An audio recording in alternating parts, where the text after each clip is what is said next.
एकदम original genuine Miyazaki mango हजुरले भिडियोमा देखिरहनु भएको म्याङ्गोको बिरुवा बुढाथोकी नर्सरीमा आइसकेको छ। मियाजाकी म्याङ्गो चाहिँ जापानको मियाजाकी प्रिफेक्चरबाट प्रसिद्ध भएको विशेष जातको आँप हो।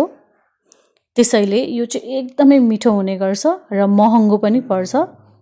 यदि हजुरलाई नेपालमा आफूले चाहेको ठाउँमा मियाजाकी म्याङ्गो रोप्ने सोचिरहनु भएको छ र ओरिजिनल पाइरहनु भएको छैन भने हामीले हेर्नुहोस् है हजुरहरूको लागि ओरिजिनल लिएर आएका छौँ। यसरी ट्याग लगाएरै आउँछ बाहिरबाट आउँदाखेरि।